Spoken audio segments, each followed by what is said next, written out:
नमस्कार. राजनीती समाचार न्यूज चॅनलमध्ये आपले स्वागत. पाहूया त्र्यंबकेश्वर येथील बातमी. आधार तीर्थ अनाथ आश्रम अंजनेरी येथे स्वातंत्र्य दिन उत्साहात साजरा.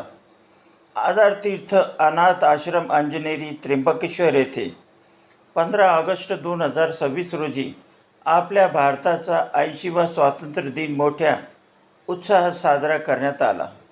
दरवर्षीप्रमाणे साई धनवर्ष फाउंडेशन नाशिकतर्फे अनाथ आश्रमात सर्व मुलांसमवेत स्वातंत्र्य दिन साजरा केला जातो.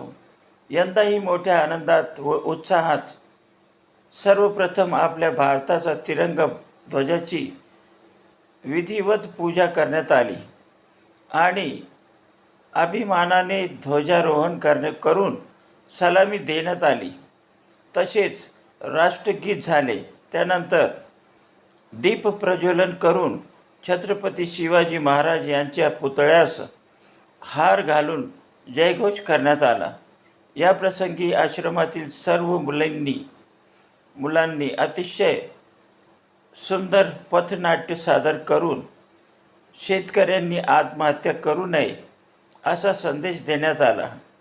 या प्रसंगी आश्रमातील संस्थापक अध्यक्ष श्री त्र्यंबकरावजी गायकवाड तसेच व्यवस्थापक श्री अशोक पाटील व आश्रमातील सदस्यांनी व मुलांनी आलेल्या सर्व पाहुण्यांचे स्वागत केले.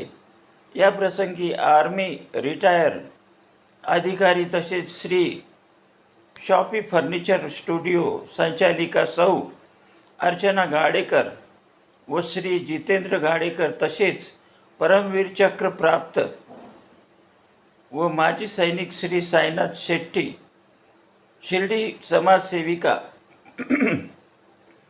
सौ मनीषा गांगुर्डे, सौ प्रतिभा आहेर, सौ स्वाती देशमुख, सौ हर्षा महाजन, सौ सुनीता बाविस्कर, सौ कीर्ती ठाकूर, भाग्यश्री आहिरे, समीक्षा निकाळे आदी उपस्थित होते.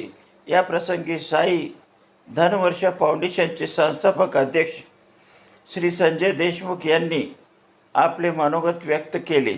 तसेच आश्रमातील अनाथ मुलांकडे सर्वांनी लक्ष द्यावे असे आवाहन केले.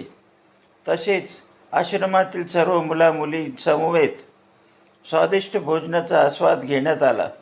आश्रमातील सर्व मुलांच्या चेहऱ्यावर हसू फुलले होते. ते बघून सर्व आनंदित झाले. मोठ्या हर्ष व उल्हासाने स्वातंत्र्य दिन साजरा करण्यात आला. विभागीय संपादक उस्मान शेख, येवला. जय महाराष्ट्र. जय महाराष्ट्र सगळ्यांना. प्रथम म्हणजे 15 ऑगस्ट निमित्ताने आज आम्ही सर्व इथे जमलेलो आश्रमामध्ये. तर आदर्श आश्रमामध्ये तर विषय असा आहे की जसं आम्ही इथपर्यंत पोहोचलो, सर्वांना ही नम्र विनंती आहे की जसं आम्ही इथपर्यंत पोहोचलो आणि आम्ही यापुढे पण इथल्या आश्रमाची थोडीफार काहीतरी मोलाचा वाटा आम्ही घेतलेला आहे. तर प्रत्येकाला एवढीच नम्र विनंती आहे की इथपर्यंत यावं. आपण भरपूर ठिकाणी कुठे नवत कळत नाही, काय करत नाही, तसा पैसा आपला खर्च होत असतो. तर कमीत कमी करून जर आपण खर्च जर थांबवला आणि इथे जर एवढ्या लहान मुलांना जर आपण थोडीफार मदत केली तर आणि ते पण चांगल्या दिवशी 15 ऑगस्ट ह्या दिवशी जर आपण काहीतरी मदत केली तर हे खूप चांगलं होऊ शकतं पुढे भविष्यात.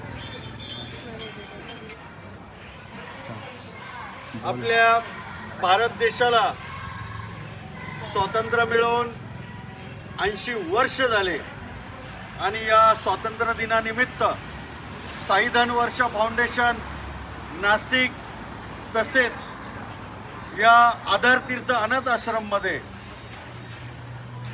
ध्वजारोहण सोहळा साजरा करण्यात आला. या अनाथ आश्रममध्ये संपूर्ण महाराष्ट्रातील आत्महत्या केलेले ज्या शेतकऱ्यांनी आत्महत्या केल्या त्या आत्महत्याग्रस्त शेतकऱ्यांचे मुलं मुली असतात आणि दरवर्षी 15 ऑगस्ट असेल 26 जानेवारी असेल आम्ही या आश्रमात हा ध्वजारोहण साजरा करत असतो. अतिशय आनंद होतो.